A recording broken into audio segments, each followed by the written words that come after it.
Voila.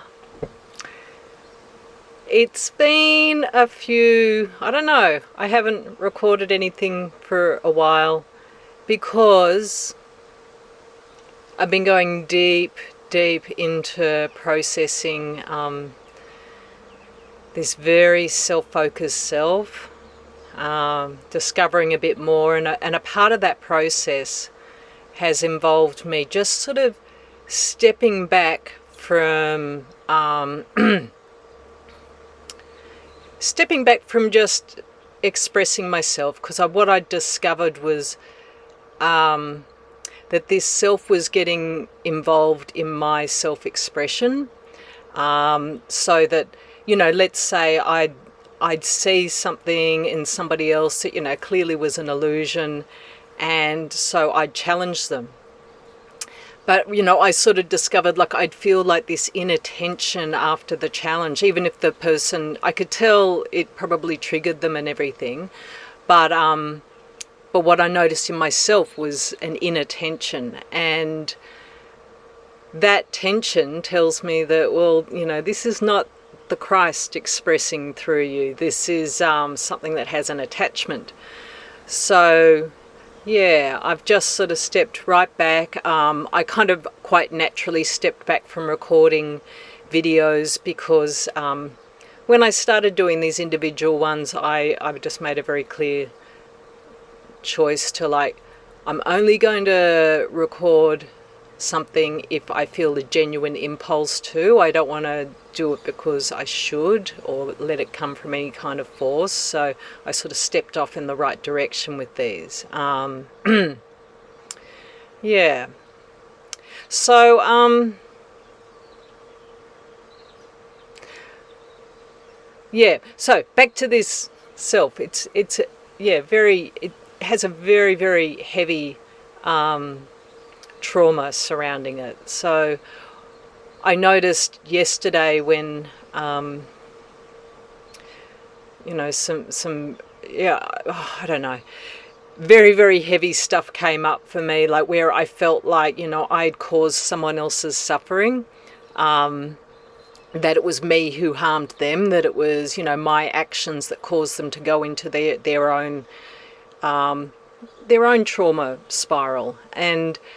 And I just realized, like, well, a couple of things. Firstly, like, wow, that is so self-centered to think that, you could be the cause of someone else's suffering. Like, really? We're each responsible for ourselves, And we come from a world which,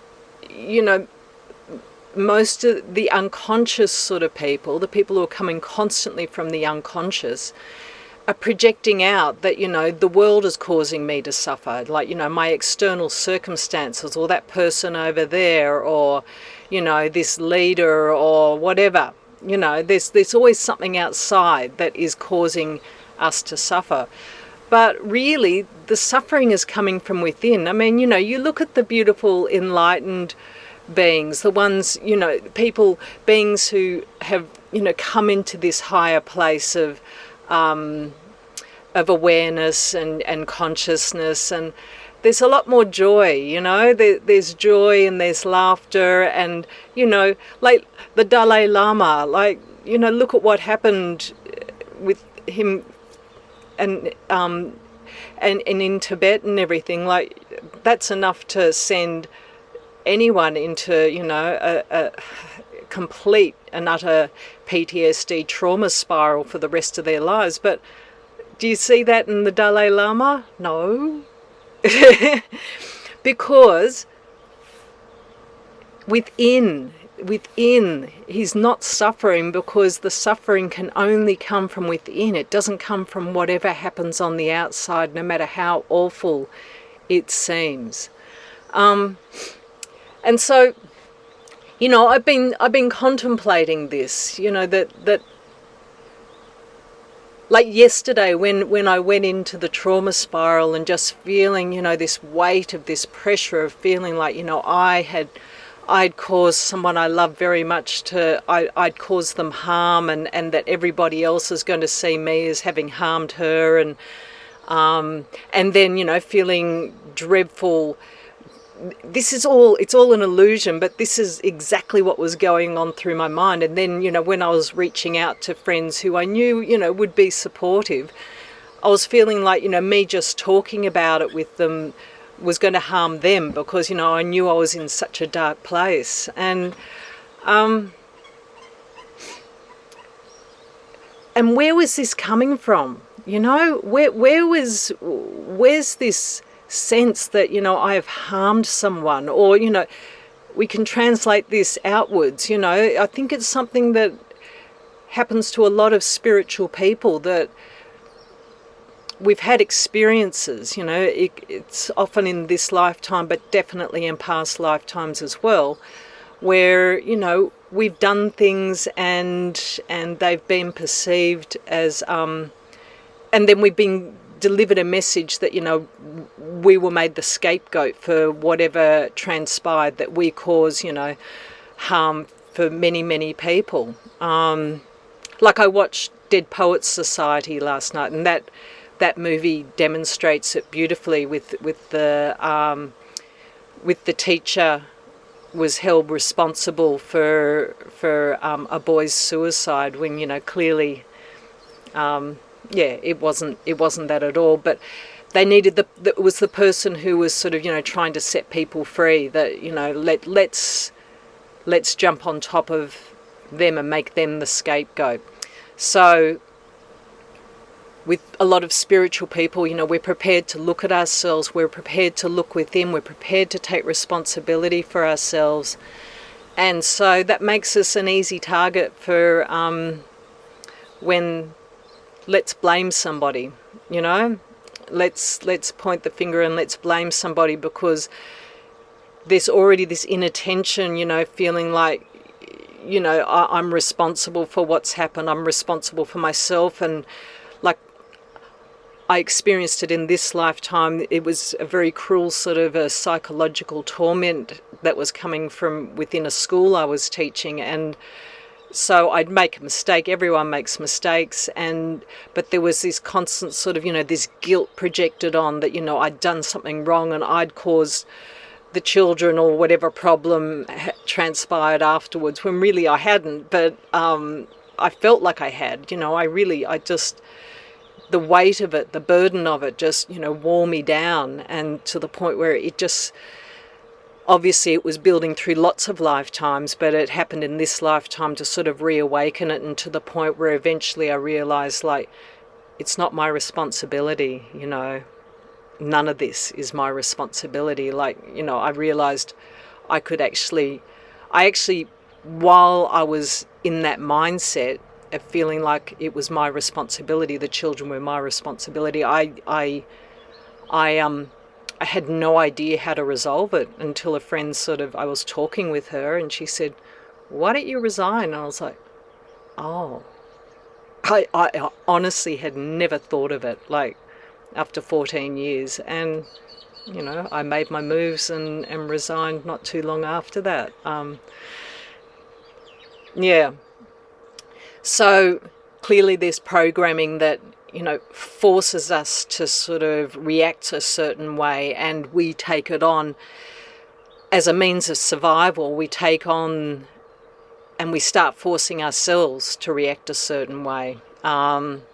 And we force ourselves to fit in, to conform as best we can to the world around us. And, yesterday I just noticed, as like, I'm a part of a spiritual group and Ascended Master Students community, and I know some of the people who are watching my videos are too, and everything. And a friend, she just shared, like, normally it's very sort of, people share posts that are very, like, very interesting and insightful and so on. And she just shared herself just being utterly ridiculous, saying a decree, and it was so... Honestly, I was in such a dark mood. It was the only thing that lightened my mood. Like, it just made me laugh. And I just realised, wow, I knew what she was doing was innocent. It was just mad, but it was innocent. I don't believe she was trying to upset anyone. Like, she was just sharing a bit of ridiculousness to help people laugh. She actually knew I was feeling awful. And it did, it helped me, you know, and I realized, what's wrong with that? And I also realized, like, who are we to place a standard on, you know, how others should express themselves in this world? You know, who are we to place a standard upon, you know, this is what the Christ is, and this is what the Christ is not. This is what a spiritual person is. This is what a spiritual person is not. Like, really? Is it not spiritual to laugh? What's wrong with joy? And joy just comes naturally as we just bust open these things that tell us, you know, how we should be acting. And so it's just about letting go of these standards. And I'm not saying I've completely resolved this self thing that's going on in me, the psychological imbalance. And I don't want to focus too much on it because I still don't have like a conscious awareness of exactly what it is. But I'm feeling energetically like, yeah, I'm feeling a lot lighter, like, you know, kind of just stop forcing yourself. I was forcing, like even with these videos, or I've been doing interviews as well, which I'm sort of brought to a close because, you know, I realised I was sort of forcing myself in a way to do that, and you know, kind of like, this is what you should do. And also I was realizing that I wasn't appealing, you know, to a lot of people. A lot of people didn't like, I don't know, they just have an issue with me, and I don't know why, and I'm just beginning to accept it because I realized I was kind of changing myself, trying to appeal to those who don't like me and to be accepted. And then I just stepped back, you know, about the time when I shaved my head, and I just sort of thought, why am I doing this? You know, like, I don't have to change myself for anyone else. I can just be myself. I can just be free and be myself and be happy in that, be joyous in who I am. So that's all. I just share with you that, you know, we don't have to stay all tight and hold ourselves to a standard, or to hold anyone else to a standard. And trust me, I've done this in the past. I've projected that others haven't reached the standard I was expecting of them. You know, I'm not saying I'm perfect, and I've never thought this either. I have. But, you know, I'm prepared to sort of challenge myself to rise above that, and I have transcended that. And so, you know, I'm transcending it from the inner tension that, you know, I'm not going to allow myself to hold myself back into what I perceive as being the standards of society, the standards of a spiritual person, the standards of how the Christ expresses itself, you know. And I'll share some other time a bit more about, you know, what is Christic expression. But for today, that's it. I leave you with joy. Mwah.